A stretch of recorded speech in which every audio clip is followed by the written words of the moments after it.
Tonight, I'm going to talk for, I hope, limited to 30 at the most 40 minutes, and then we'll have plenty of time for Q&A and conversation for anybody who wants to join in on the topic.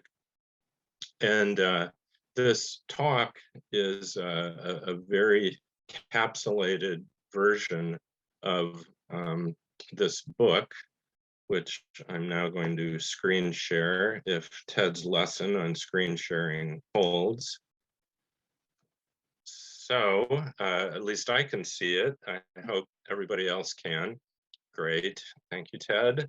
Great lesson. The vest that's the main image on this cover, I found when I was a little kid.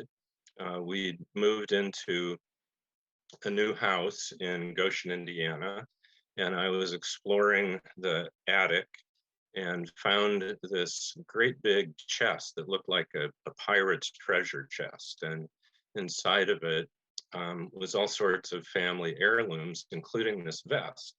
And I was very intrigued with it. I thought it was really neat looking. And I asked my mom if I could have it, and she said I could. And I wasn't really that curious as a 7-year-old about the history of the vest, but and all my mom said about it was that it had come into the family as a gift from some local Indians, and so that was really all I knew about it. But and actually later, when I was a teenager, I wore it to a few parties because I thought it made me look like a cooler hippie than without the vest. But the history of this vest, which I eventually learned, sent me in a way on a road trip out west into Indian country and to visit Wounded Knee.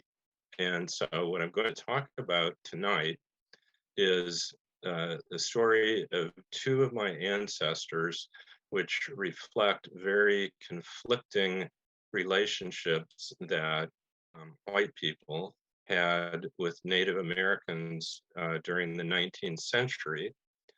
Then a little road trip through Indian country, and then talk about the history of what I consider the genocidal subjugation of Native tribes by the US government, and what I think is an inherited obligation of the USA to Native nations, and why I think that there is justification for doing much more than has been done by our government and white institutions for Native tribes. So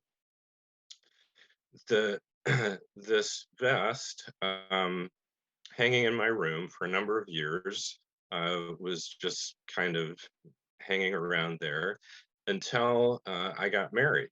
And my wife, who is much more curious than I am, I guess, sees this vest when we're moving a bunch of my stuff out of my family home in Goshen to our apartment in Chicago. And she wants to know, what's the history of the vest? Why do you have this? It looks very old. And I said, I really don't know much about it. And so we decided we should sit my grandmother, Louise Lehman, who we called Wheezy, down and ask her what she knew about it. So Alicia and Wheezy and I sat down at Wheezy's house, and she told us that her grandfather, who has the delightful name of Valentine Berkey, was given this vest as a gift from local Indians in the Goshen, northern Indiana area, presumably Potawatomi, because they had endured a very harsh winter where members of their band were close to starvation, and Valentine had provided them with supplies to help them make it through this harsh winter. Valentine Berkey was a wealthy man. He was sort of important locally. He held a few political offices. He owned a couple hundred acres of timberland, a sawmill, and he was a partner in a hardware and dry goods store. So Wheezy thought that he had, provided materials either from the sawmill or the dry goods store to these Indians to help them through this very harsh winter, and that she knew that he had customers and friendly relations with the local Potawatomi. So, and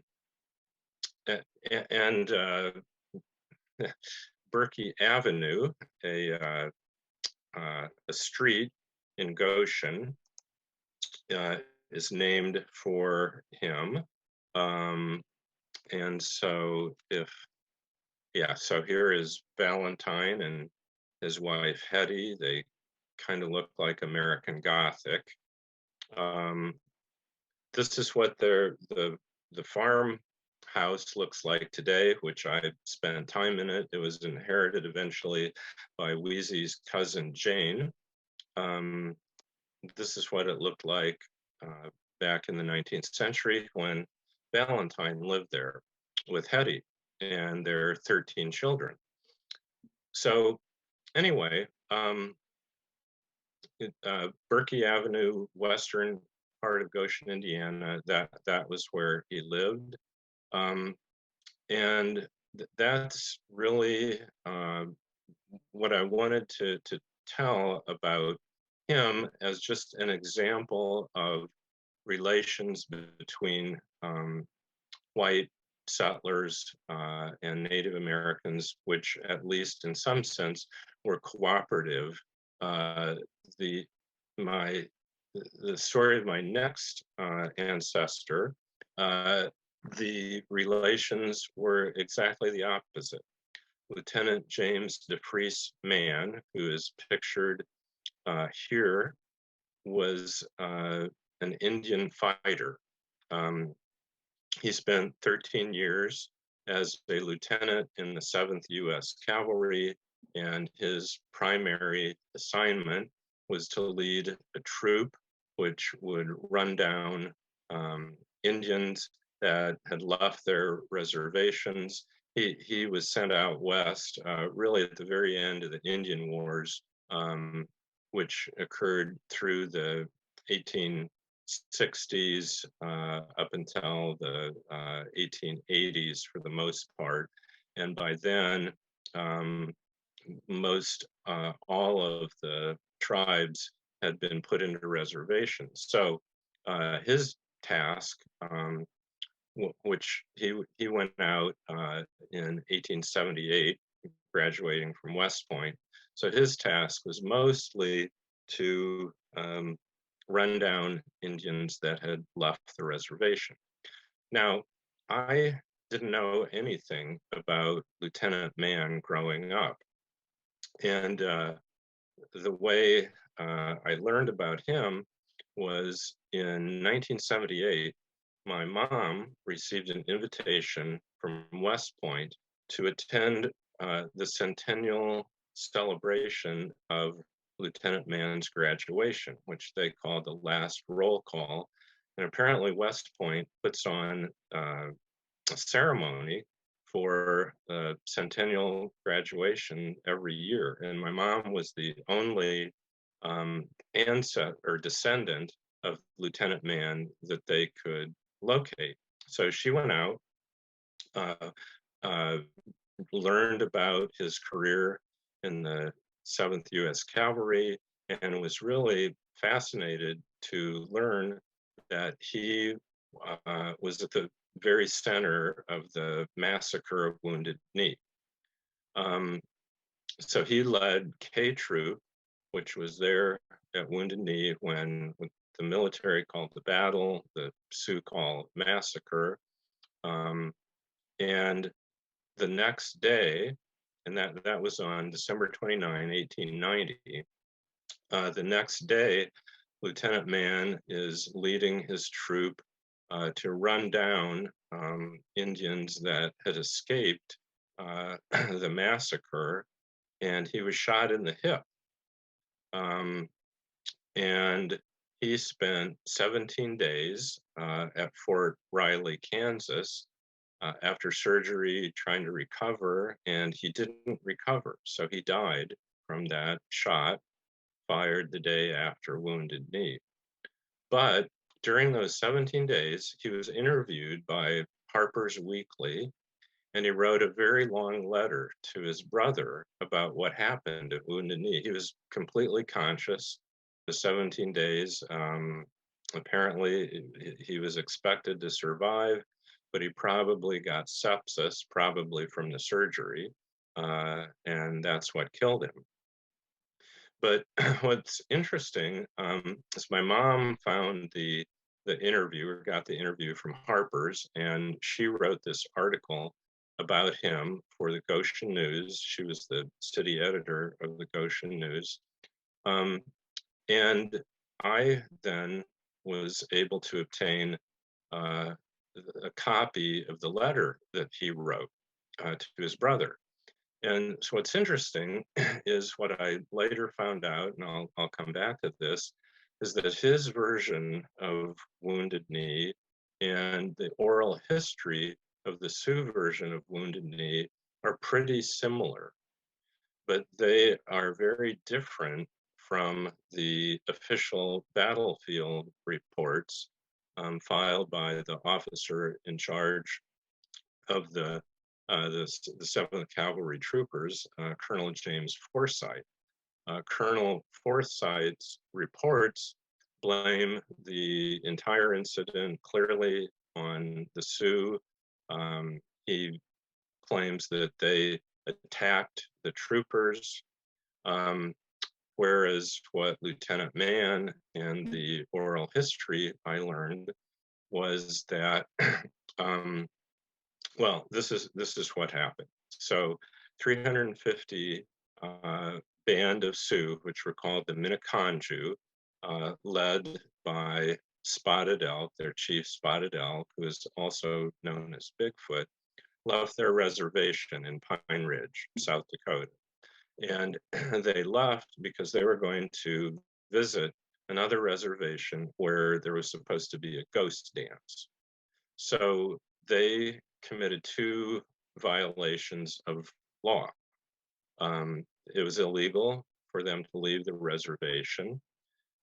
Ghost dancing was illegal. So a detachment of the 7th Cavalry was sent out to find them. Well, it turns out the ghost dance didn't happen.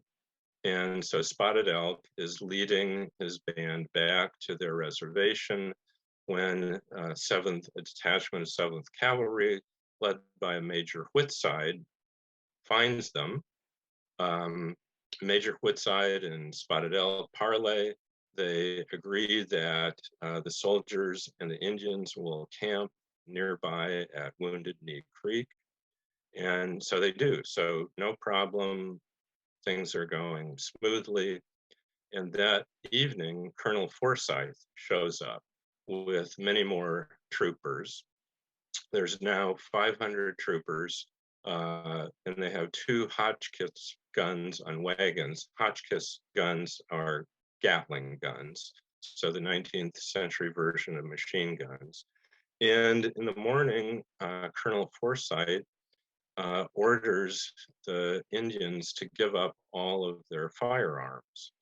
And Spotted Elk, trying to pacify the soldiers, agrees. The Minneconjou begin stacking their rifles in the center of camp. And then Colonel Forsyth decides that not only should they give up their guns, but their hatchets and their knives and anything else that could be used as a weapon. Well, at this point, the Indians start resisting.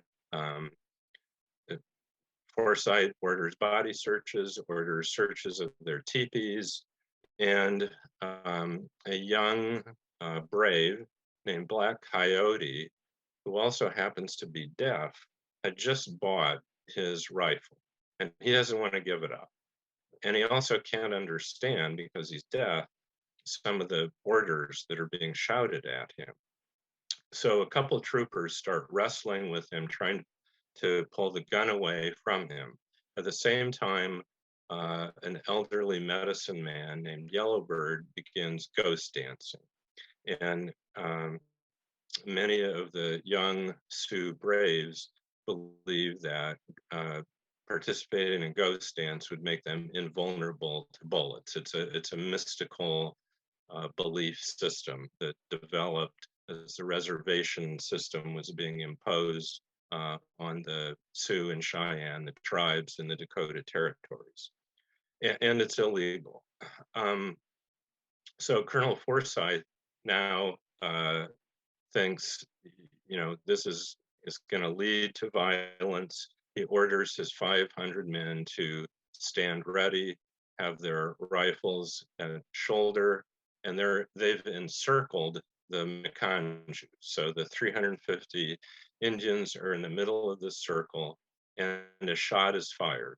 And to this day, historians have not been able to determine who fired that shot.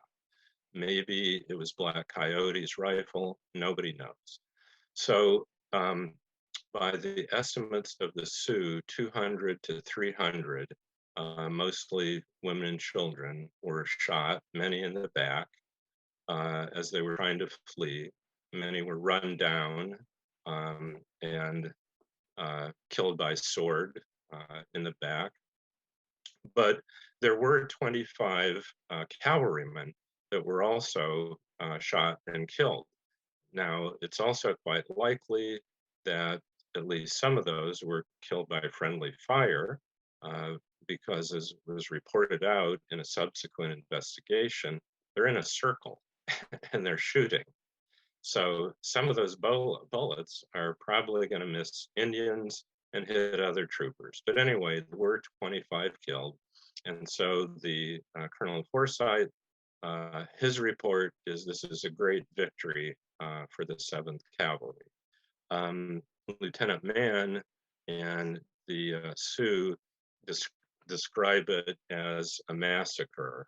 And Mann, in his letter to his brother, expresses regret and said that it was foreseeable, given the way that the Colonel Forsyth had arranged the men, but also that, disarming all of them would lead to this. So here's a picture of Lieutenant Mann later, probably taken not long before Wounded Knee.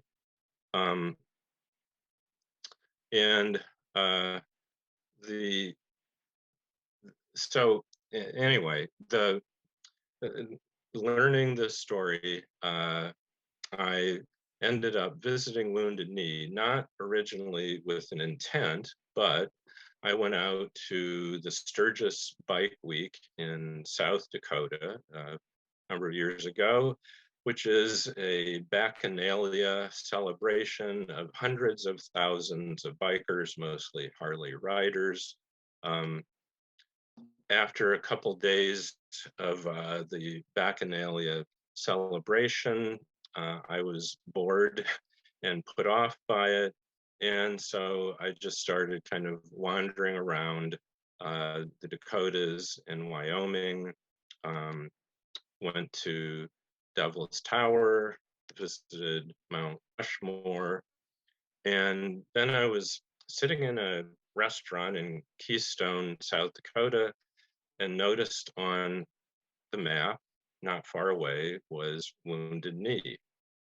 So I decided I should make a pilgrimage to Wounded Knee and see where the massacre had happened and the battle that my ancestor, Lieutenant Mann, had been in. So I'm driving on State Road 40, which is a very nicely paved, well-maintained state road. And then I get to the Pine Ridge Reservation, and I drove through Pine Ridge and drove around Rosebud Reservation, just really trying to get a sense of what the reservations were like. And the first thing I noticed is as soon as I hit the reservation line, the road is dirt. It's no longer paved. And from there, the conditions that I saw on the reservation were starkly different than what I had seen in and around South Dakota and the Black Hills area. The Black Hills was the area where it was the traditional lands of the Sioux Nation. And that area now is very prosperous. So towns developed.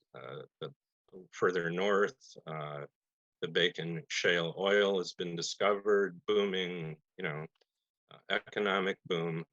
But the Sioux were moved out of the Black Hills into the Badlands. So their reservation, Rosebud, Pine Ridge, two big reservations are in the Badlands. And this is what the Badlands look like.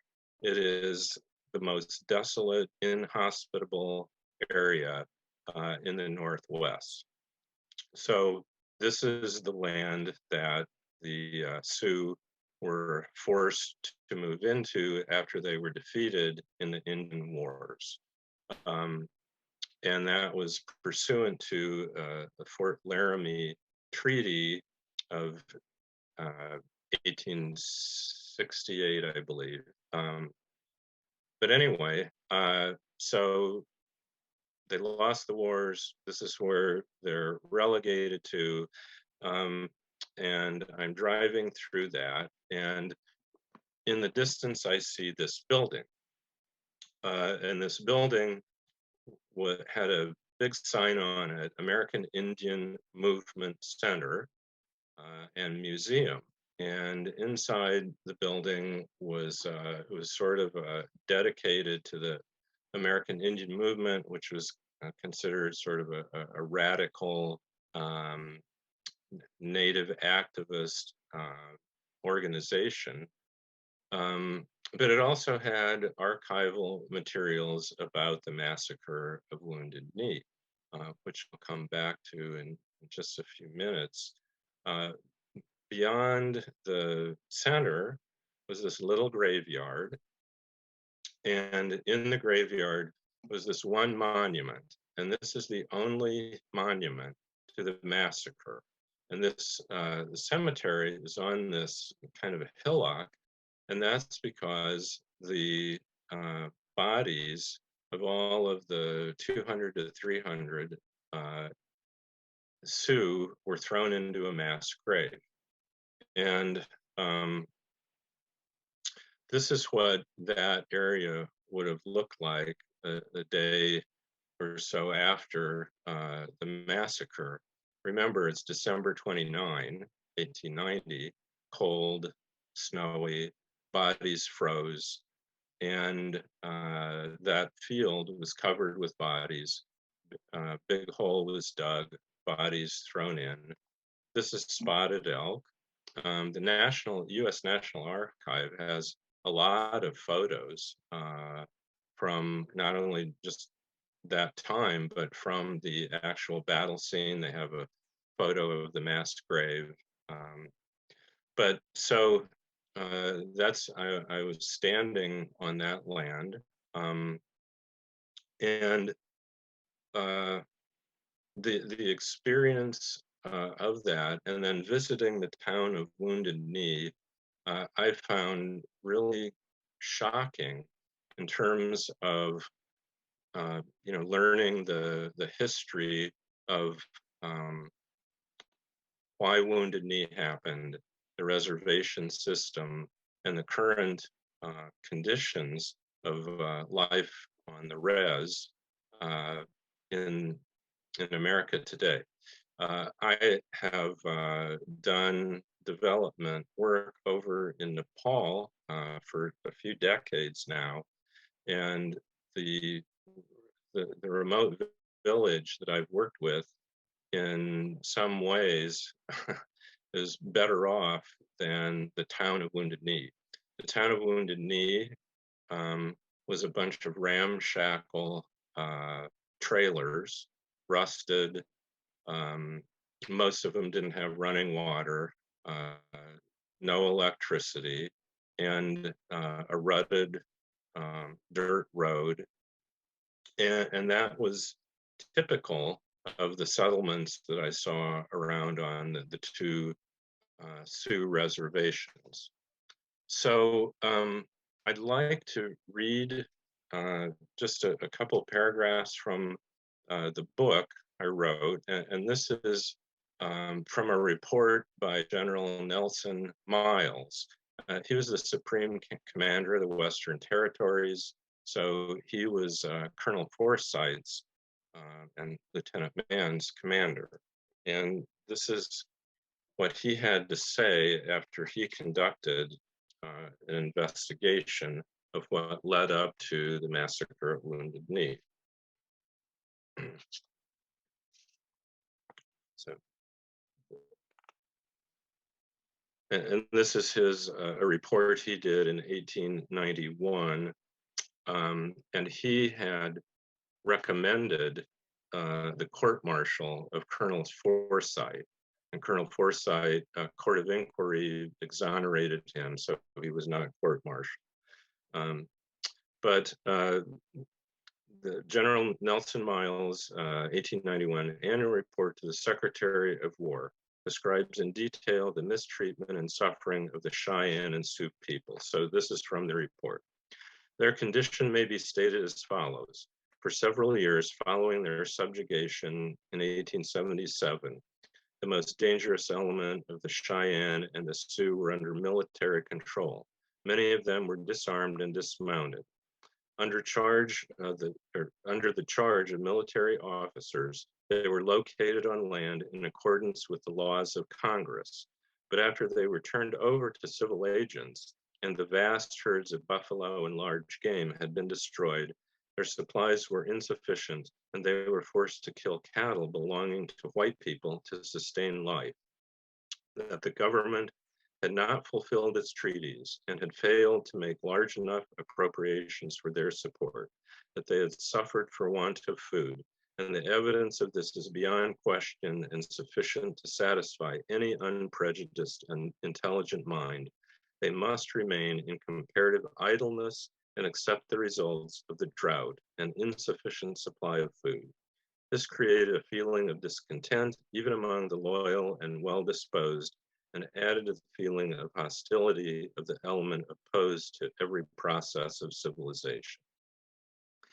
In that, and then this is my commentary, in that one and other reports filed by General Miles, he explains in excruciating detail the inhumanity of the reservation system, incompetence of its implementation, and graft committed by unscrupulous civil servant contractors. He accurately described the reservation system as cruel and immoral and applied the same labels to some of the people who enforced and benefited from it. In his opinion, it was clearly foreseeable that bands of the Sioux would try to leave their reservations. So the 1830 Indian Removal Act is mentioned, and that's what General Miles is referencing.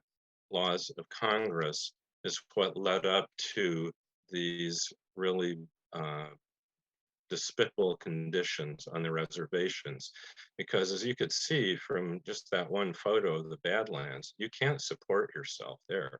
This was set up so that the Sioux would be dependent on the federal government, and then the federal government didn't provide even sufficient food. Farming was virtually impossible. The hunter-gatherer way of life that they had lived for hundreds of years was gone with the slaughter of the buffalo herds and other large game, as General Miles testified to. So the 1830 Indian Removal Act was promoted by President Andrew Jackson. Uh, Congress passed it, he signed it, and the effect of this law was to give the United States government um, the authority to move any Indian tribe east of the Mississippi to land west of the Mississippi. Now, the act also says that transportation is supposed to be provided, um, comparable land is supposed to be provided, and in some cases, if the land swap doesn't seem fair, there's supposed to be financial compensation and maintenance, financial maintenance paid for up to 1 year. Those conditions were almost never met. What was more common is what has come to be known as the Trail of Tears, where thousands of members of the Cherokee Nation were marched at gunpoint for 1,000 miles from southeast Tennessee to Kansas, and 4,000 of the Cherokee died along the Trail of Tears from starvation and disease. The Potawatomi in northern Indiana that Valentine Berkey befriended were probably those who escaped what was called the Trail of Death, where Chief Menominee's tribe of Potawatomi were actually tricked into having a parley, and then were surrounded by U.S. Army, local militia, National Guards, and at gunpoint were forced marched without even being able to collect their belongings to Oklahoma. I think it was 49 members of their 850 died from starvation, disease along the trail. About 60 escaped, and about 50 evaded the initial capture, and those were the Potawatomi that were able to remain in northern Indiana, and who I am guessing were the customers of Valentine Berkey. But these events, these forced marches, happen to many tribes. The Trail of Tears is just sort of the most well-known one. But we now can go back further in terms of thinking about how Native Americans were treated by our ancestors, or by European colonists and the United States of America. So 1492, demographers estimate that there were up to 50 million Native Americans or indigenous people occupying North America, specifically what became the United States. That population has been reduced by 90% to modern times. By 1900, that up to 50 million was reduced to 237,000. Population of Native Americans now is 5.2 million, including people of mixed ancestry. It's 2.9 million people who claim a sole Native American ancestry. 1492, Native Americans, indigenous people, occupied 100% of the land. They now occupy 2%. So this is, learning this history and seeing the shocking poverty conditions is what has made me begin to wonder about and research and eventually write this book to make the argument that our government has, white institutions have inherited an obligation to do something about the injustice that um, our friends and neighbors, Native American tribes, have suffered. Um, and one other point is if you research the metrics uh, of any objective, measurable way of comparing um, the standard of living of Native communities to any other minority group, they are by far the worst off. Uh, Unemployment highest, uh, life expectancy lowest, infant mortality rate highest, suicide rate highest, alcohol drug addiction highest.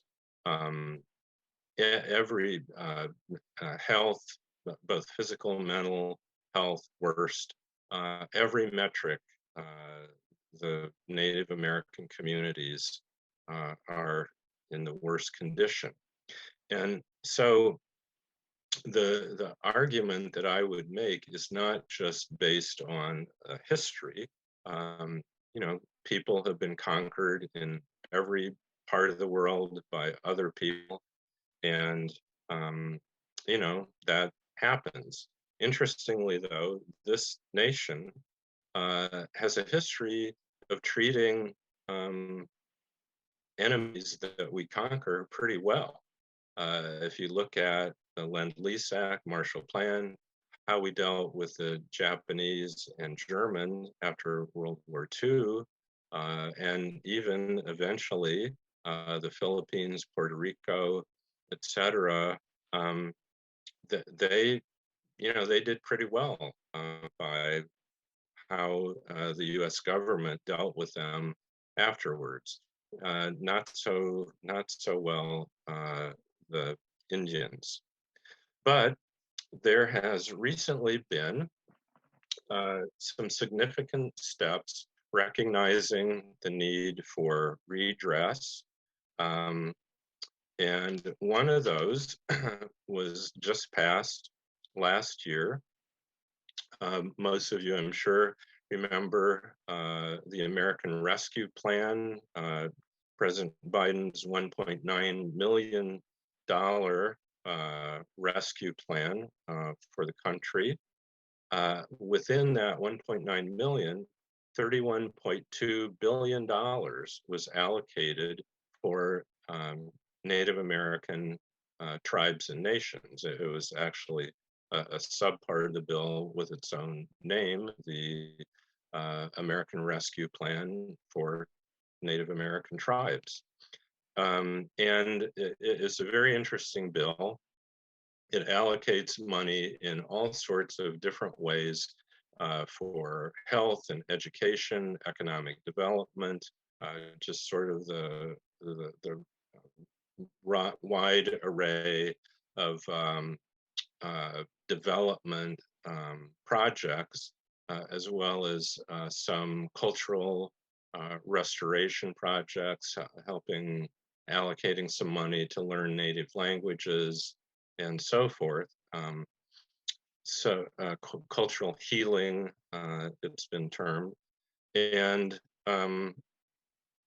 so that's a lot of money, $31.2 billion. However, if you think about that in terms of per individual, if you take including the mixed ancestry, 5.2 million people, that's about $6,000 per person. Average college cost for a year is now up to $36,000. So if you would think about it in terms of reparations, it's not, it doesn't go a very long way. And there is, of course, an argument that's been made for reparations that's gotten some traction for African Americans on a couple of states and local governments. At the federal level, I think that is just not foreseeable politically. Um, there's 45 million African Americans. So how you would implement that would be, you know, tough to say the least. It wouldn't be so tough for 5.2 million Native Americans, but even so, politically, I don't see that as happening anytime in the foreseeable future. And one of the reasons I think that is the rescue plan was passed on a strict party line vote. No Republicans voted for it. So, there's no support on the Republican side for anything that looks like reparations, let alone significant development funds. Now, this major step, though, is a start, and there's also another potential source of funding for community development for Native communities, which is legal action. In 1980, the Supreme Court heard the case of US versus the Great Sioux Nation, and that suit was brought on the violation of the Fort Laramie Treaty. And the court determined that, in fact, the Black Hills had been illegally taken by treaty violation from the Sioux people. And that's because gold miners, tradesmen, and prostitutes, and General George Armstrong Custer ignored the Fort Laramie Treaty and entered the Dakotas, the Black Hills area, because they wanted to take that land from the Indians because there was gold on it, and because the railroad industry wanted to put railroad through, and other commercial interests, and even the churches supported taking the land from the Sioux, and a political ideology called Manifest Destiny was developed to support that movement. Manifest Destiny was the idea that God had meant for white people. It was their manifest destiny to rule and occupy the land from sea to shining sea. So that's why the Sioux people ended up in the Badlands. But this award by the court recognized essentially the theft of their land, gave them $105 million as compensation, which is now worth, because of interest, legal interest, about 1.5 billion.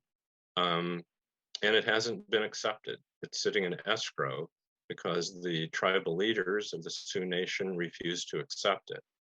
Because if they accept it, by terms of the court order, they waive their claim permanently to return to the Black Hills.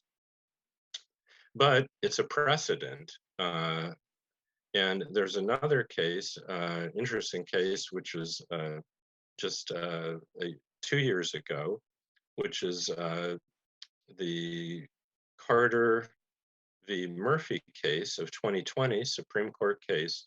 And it was a jurisdictional case where a member of the Creek Nation was arrested in eastern Oklahoma, tried for his crime in state court, appealed, and his claim was, you can't try me in state court because even though I wasn't on a reservation, eastern Oklahoma was supposed to be reserved for the Creek Nation.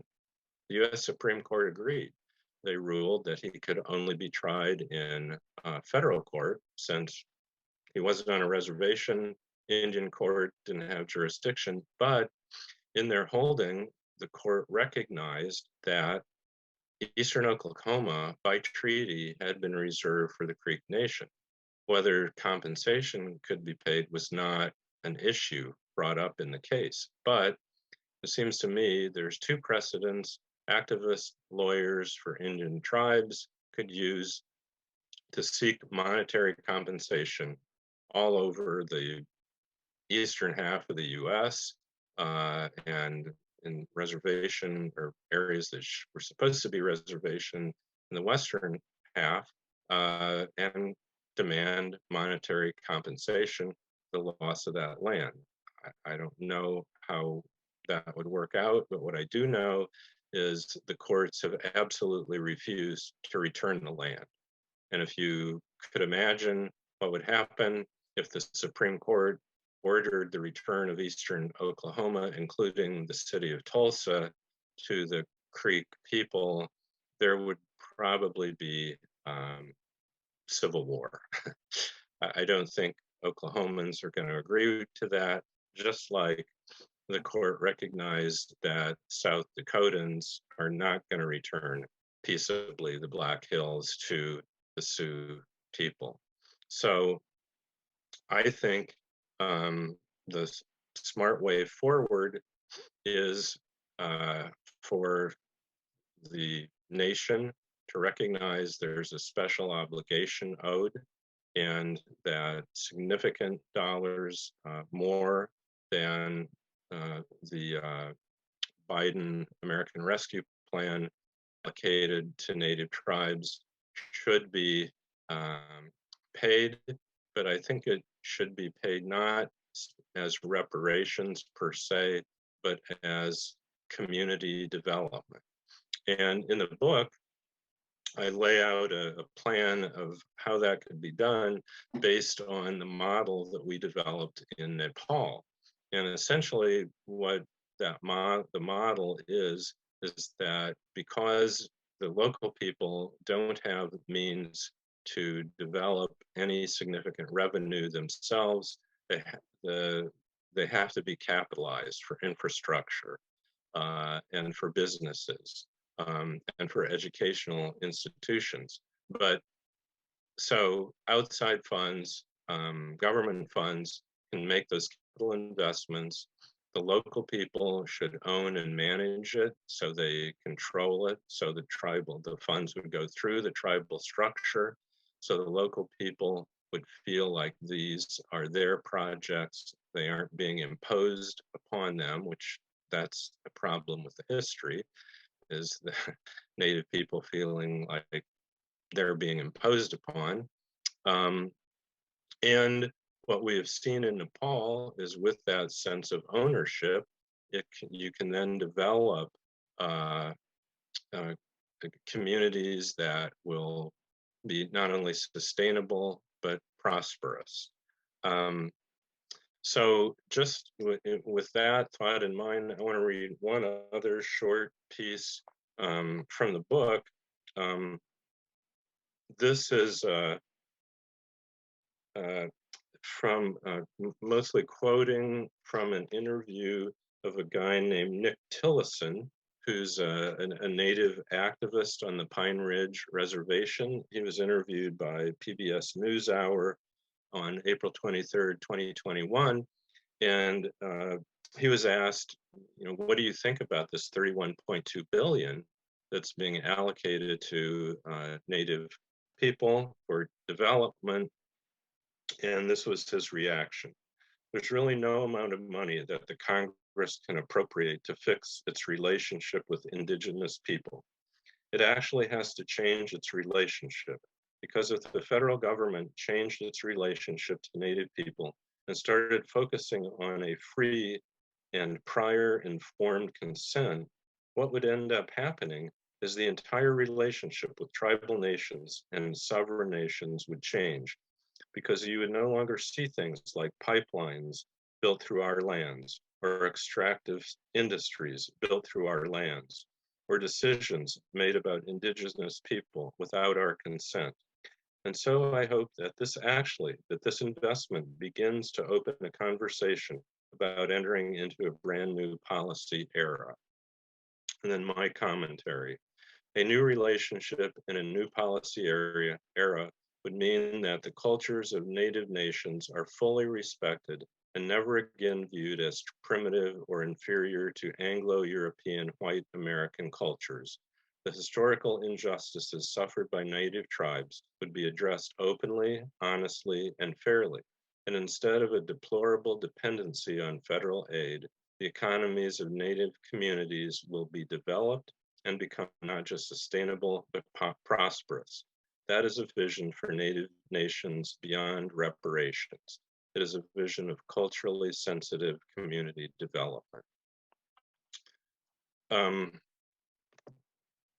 So with that, I'm going to conclude talking, but if you're ever up in Goshen, Indiana, I donated the vest to the Goshen Historical Society, and you can see that in this picture, the Goshen Historical Museum created an exhibit in which the vest is featured about the history of Native Americans in northern Indiana in the Goshen area.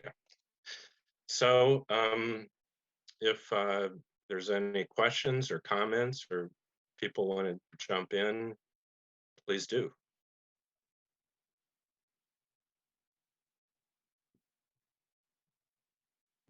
I think Bruce had a question in the chat. Says, what do indigenous people think of your plan?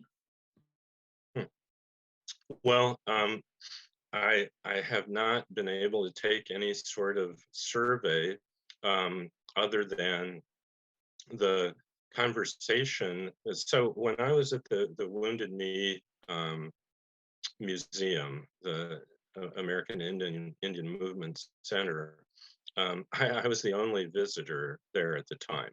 A middle-aged woman and her son were tending the center, and so I spent several hours there and had long conversation with her. It was mostly about the history of Wounded Knee and the Sioux people, but we talked about, the poverty and, what could be done about it. And what was interesting to me was sort of two things, because, I came to that, to, sort of looking at the condition of the Sioux people through my lens of having done this development work over in Nepal, and seeing some similarities and some dissimilarities. The one dissimilarity I saw, because culturally there are some really striking similarities between Native American culture, especially the ones I'm most familiar with, the Plains Indians, Sioux, Cheyenne, and with the ethnic tribal people in Nepal that I work with, which are called the Rai people, who live just below the Sherpa people, which everybody knows about. But anyway, the dissimilarity is the Rai people have a very sort of upbeat, enthusiastic attitude. That's just, what you see among those people.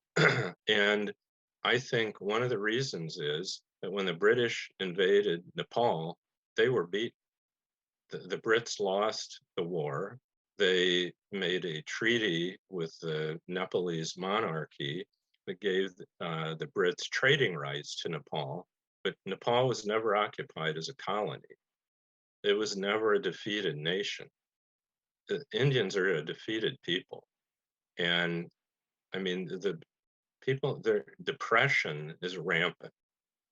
Alcoholism, drug abuse is rampant. And why is that? And I think it's because of this long history of defeat, subjugation, not feeling like you're in control of your lives, of your destiny, of your community.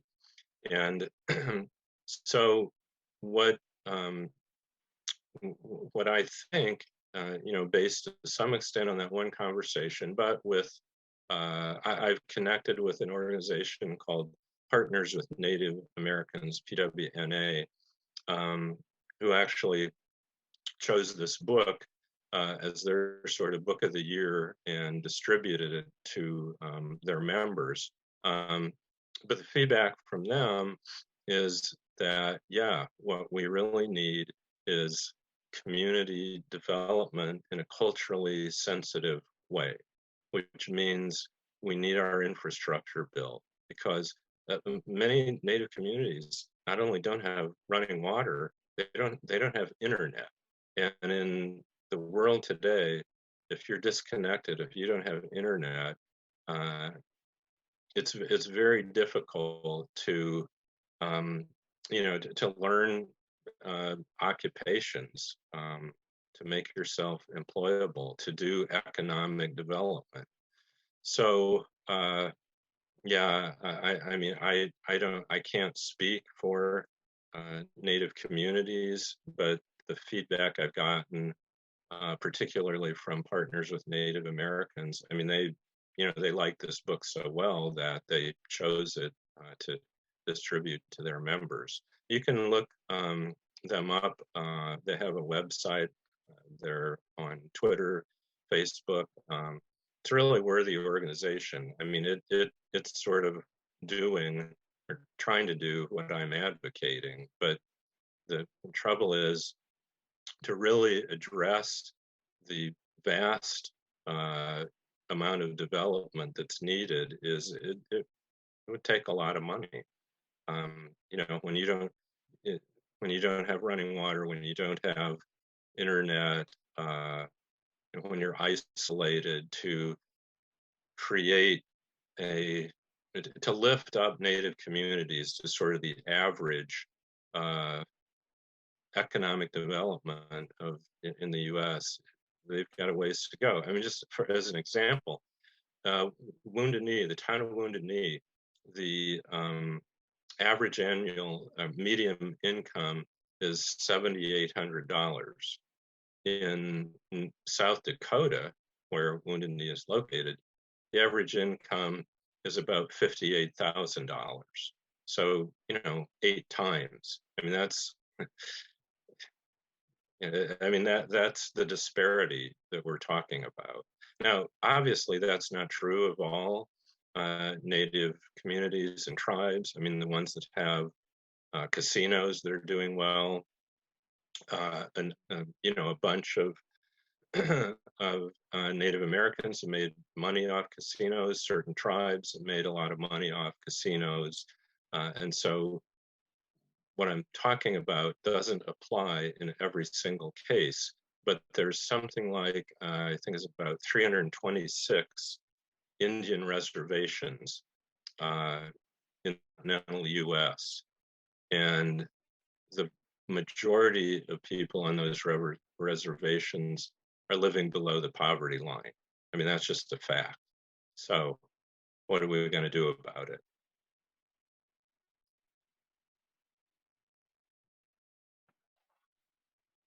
Hey, Jeff, Yeah.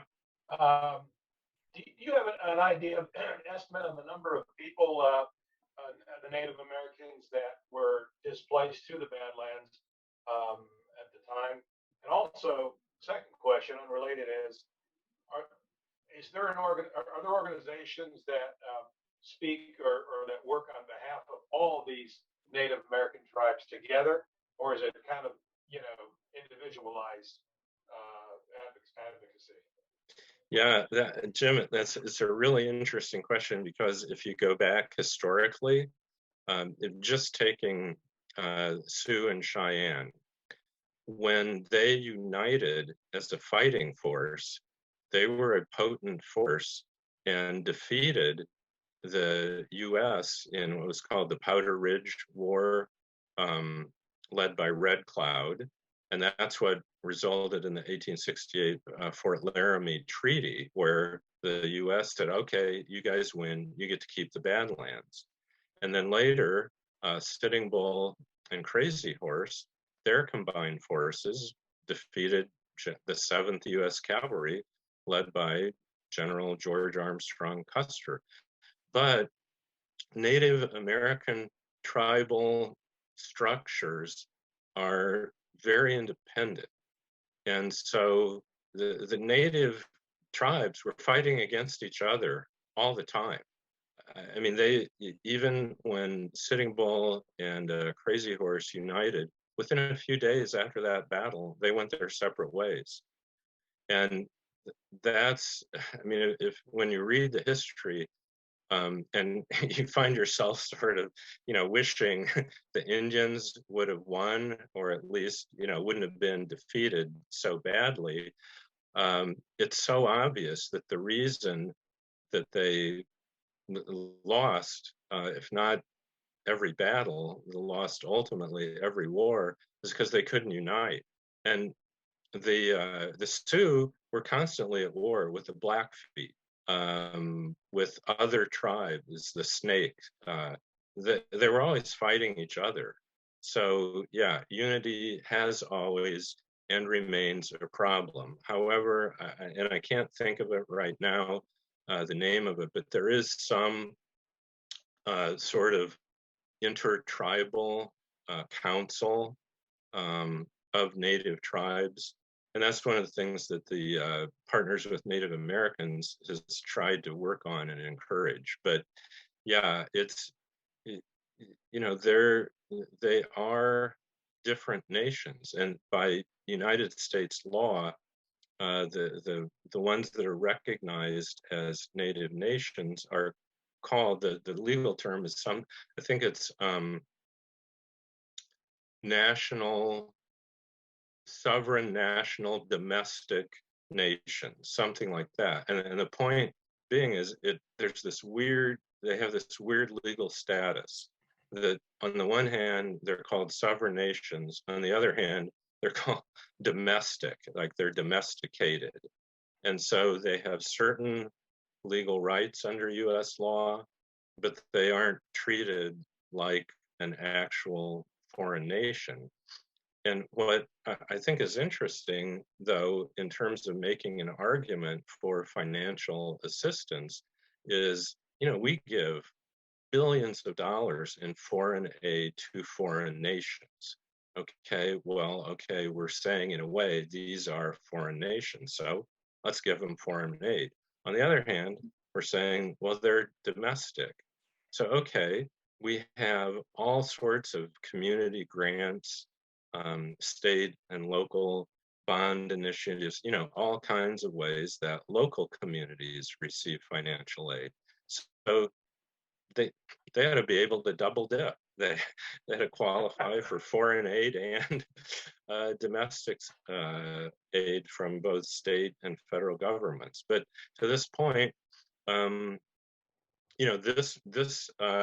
American Rescue Plan, that through 31.2 billion, is the largest by far amount that's ever been given by the federal government to the Native tribes, and that's nationwide. So this is being allocated through the tribal structure, through the Bureau of Indian Affairs. And another couple interesting moves that have happened under the Biden administration is the appointment of Deb Haaland, who is a Pueblo Indian, as Secretary of the Interior, first Native American to hold that position, which is in charge of the Bureau of Indian Affairs. So she's already made some, important moves on sort of cultural repair. Just within last week, she announced that there would be an investigation of the boarding schools. It's been in the news a lot how so many kids were basically snatched from their parents, put in these boarding schools, were abused, their long hair cut, refused, to use their native language. They were basically the idea was assimilate them into being Americans, not Indians.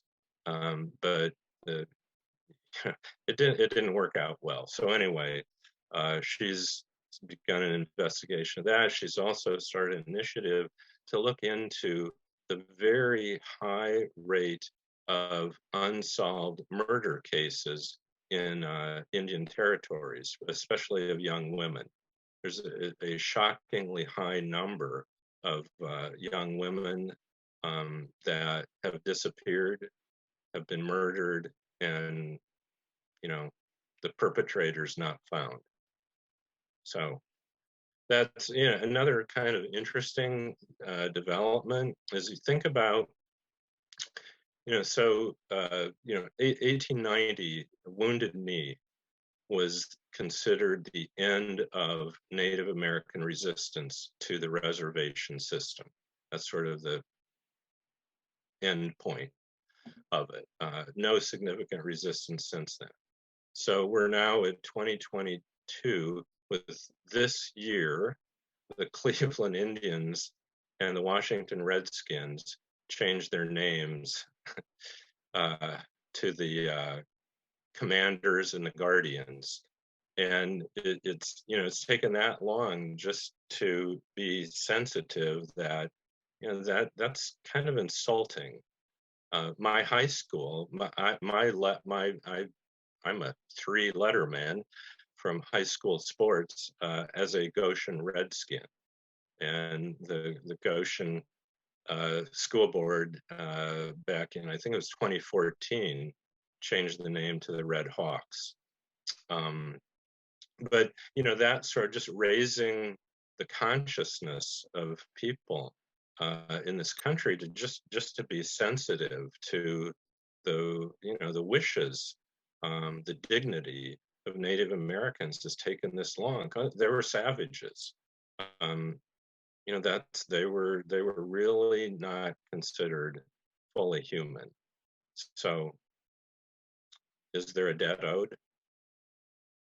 Yeah, Paul. So Jeff, I was going to suggest, Jeff, that maybe you could end screen sharing so that we can see everybody on the okay. screen. Sure. Thanks. There was something in the chat just now about the Indianapolis baseball team, and my understanding is that they are in the process of changing their mascot, but haven't quite gotten there yet. But I would anticipate that sometime in the coming year, they will get that finished. Did you talk to anybody up at the Goshen Historical Society that was able to tell you much about your vest? Have you ever found out whether there's any particular significance to the design or any links to tradition there? Well, what I did before I donated it, actually a few years ago, I was planning to donate it to the Eiteljorg Museum. And when I made that offer, they told me two things. One is they could not guarantee it would ever be exhibited. They would be very thankful for it, and maybe it would be in their basement, or maybe it would be exhibited. So I said, But the other thing they said is you have to have an expert evaluation of it, at least if you want to claim a tax donation. So I had one, and the expert, he opined that the vest was probably made by the Santee Sioux, which are a tribe within the Sioux Nation, and they were out in the Dakotas, Wyoming area. And there was the buttons on the vest actually have a date stamp of 1857 that I hadn't even noticed. I mean, it's very faint, and it's in English. He said that these buttons came from England. So we know the vest was made after 1857, obviously, since the buttons were made that year. And he said that there was a lot of trade among French Canadian traders who would go into Indian territory and then would also go into white, excuse me, white communities and do trading. And so, but it's a mystery of how that vest would have gotten from the Santee Sioux to Potawatomi in northern Indiana. He speculated that it might have been these, what he called them, metics, which were, I guess, sort of mixed French Canadian Indian traders, that they may have, you know, just traded between the tribes, and so it moved somehow from the west and the Sioux, Santee Sioux, to the Potawatomi, but don't know. Yeah, yeah. One of the interesting, at least my understanding, is that the Potawatomi that were moved out of Indiana to Oklahoma got federal recognition at some point, and because of that, the Potawatomi in Indiana do not have federal recognition and have never been recognized as a native nation because of that bit of colonial history. Yeah, I'm not an expert on that, but what I have learned is that the Potawatomi in Indiana for years tried to get federal recognition. Yeah. The Seventh Circuit Court of Appeals eventually ruled back in, I think, the late 80s, early 90s. No, sorry. And the reasoning was you haven't maintained your culture continuously here in Indiana. And well, kind of hard to do when you're forced at gunpoint to leave. But the Pokagon band in southern Michigan is recognized. Yeah. And they have now recognized members in northern Indiana. So in a way, there's become this sort of roundabout way that the people who would have descended from my great-great-grandfather's customers are now actually recognized as part of the Pokagon band. Interesting. Yeah.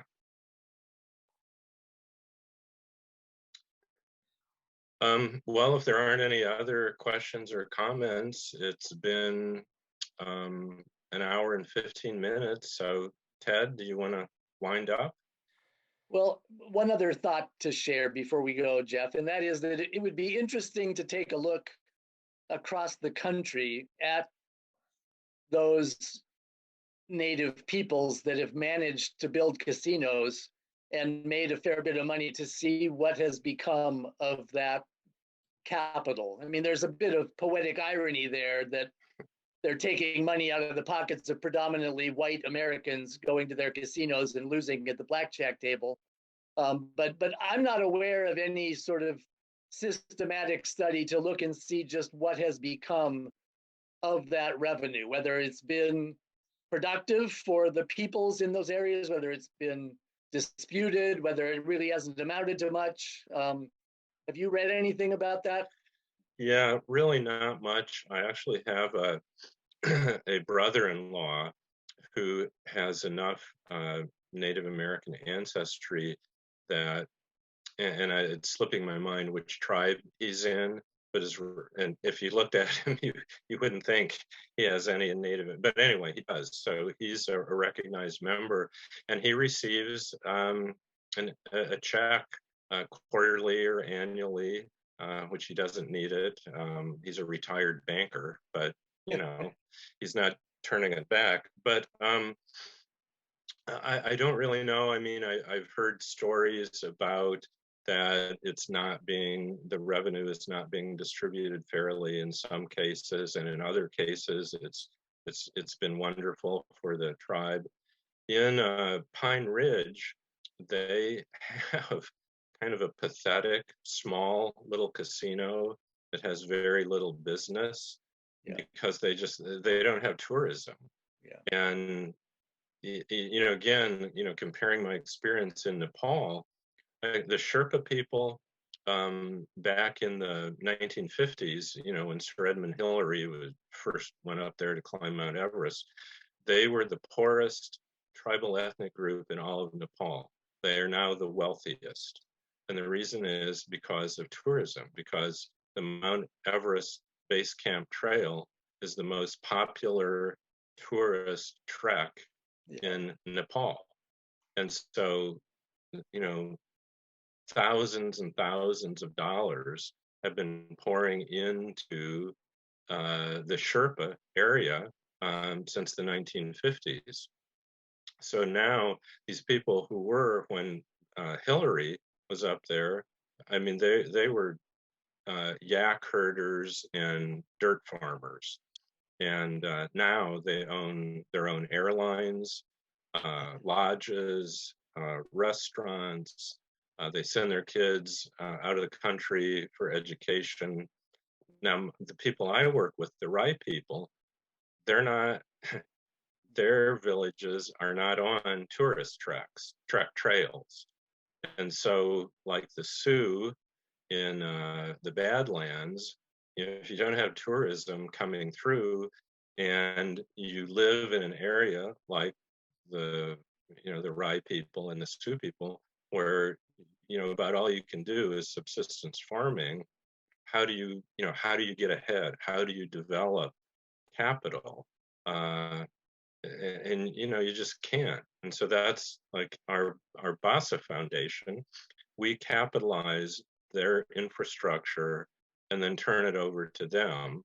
And the next phase of our development plan is economic development. They now have, you know, basic infrastructure. They have a school, water, electricity, et cetera.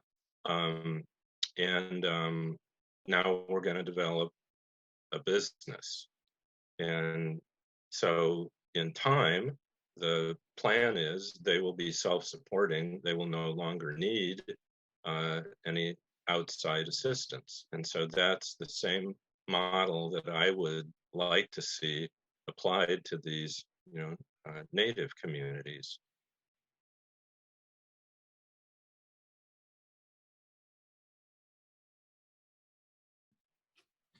All right. Well, I think we'll end on that note. Thank you, Jeff, for your talk. Being from Northern Indiana and having spent a lot of time in Goshen myself, this was very interesting. So thank you so much. Thank you, everybody, for tuning in, and we'll see you again soon.